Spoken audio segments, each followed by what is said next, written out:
Okay, welcome back to the channel. So today we're going to be looking at this guy.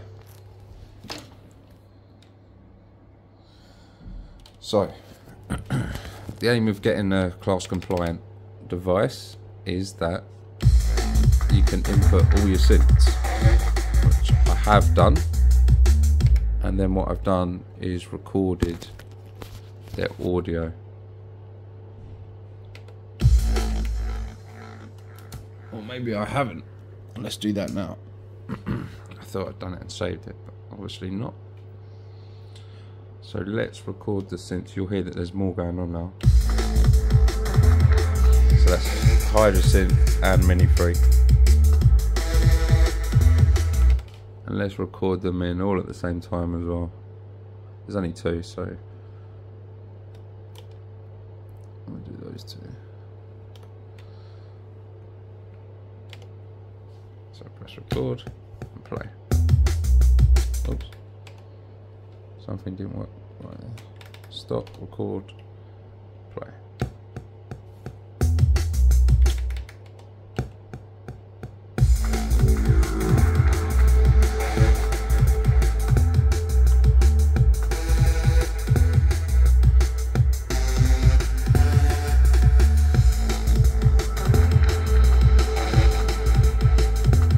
So record the audio in.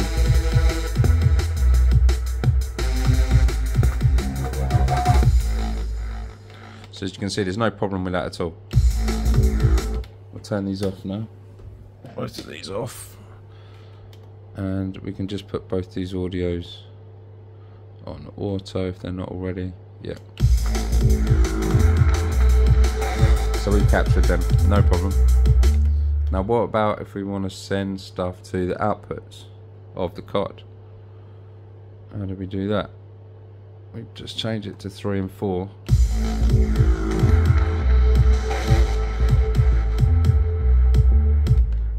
I've got some funny routing going on the drums, so what we'll do is we'll do it on bass or sub, no, bass instead. We'll route that out to 3 and 4.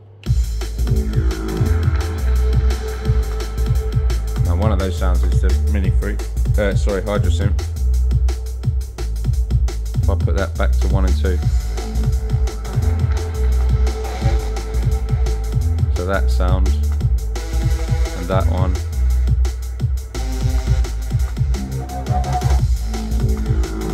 I'm going to send that to channel 4, 3 and 4, which is basically just this.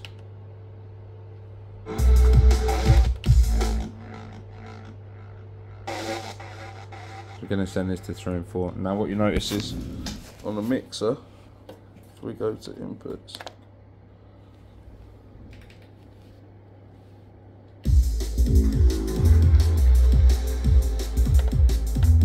there we go.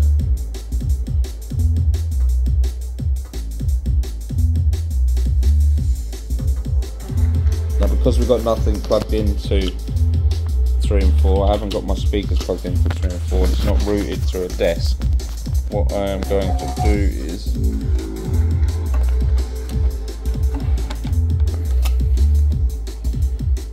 pull out 1 and 2. And now we're listening to output 3 and 4 only.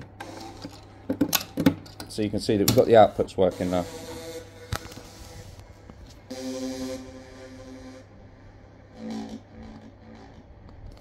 So essentially, we've got the outputs and the inputs working on a class compliant device. We're able to record 8 inputs and send the outputs respectively to a desk of our choosing. And there's no clicks and pops. So we'll get on to that. So how do we achieve this? First thing I'm going to do is say that if when you buy this card you leave it as default, the actual router settings on the computer, then what happens is the inputs work fine, but the sound comes through all the outputs, or something like that. The outputs you can't use individually. So what we're going to do is plug the card into my PC. Okay.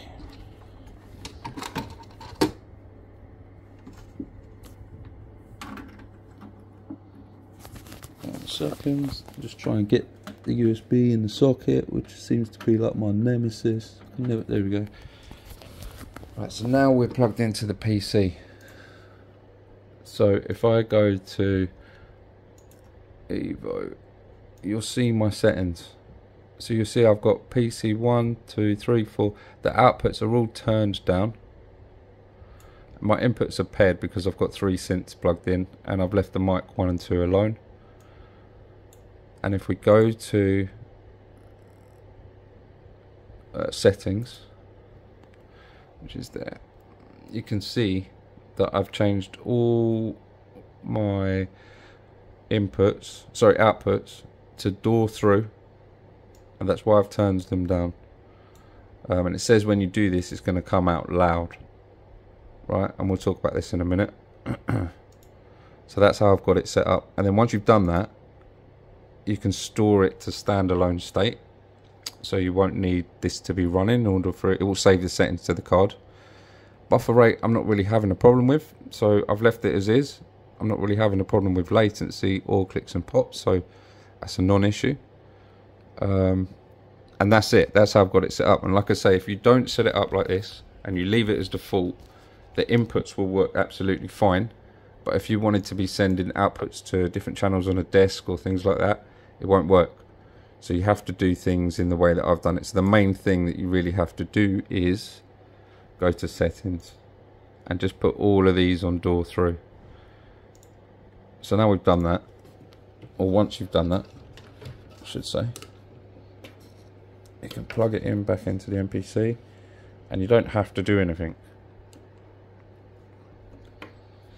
Right. Okay, so plug back into the MPC. And we can just literally go to preferences, Audient, and we're good. We look at our outputs. You can still see that we're sending the bass to 3 and 4, so let's change that.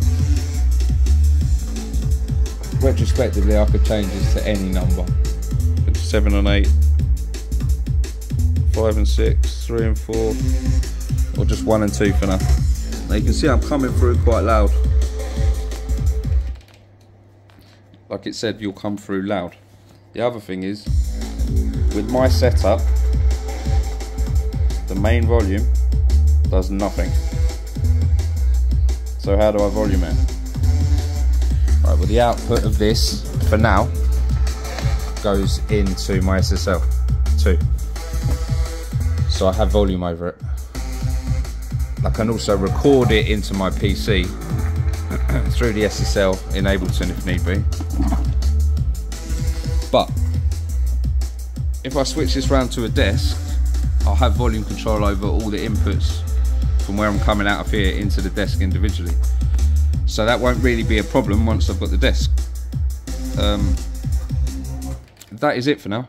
I know this interface costs a lot of money, and I really like it. It's a really good interface, but my main thing was, is it going to work with MPC?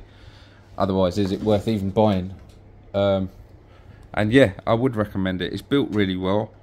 All the digital features on it are really nice. Really nice. You know, I can have individual gain on each channel from the front panel. You can link the channels from the front panel. Like I say, I've got 3, 4, 5, 6, 7 and 8 all paired because they're stereo synths.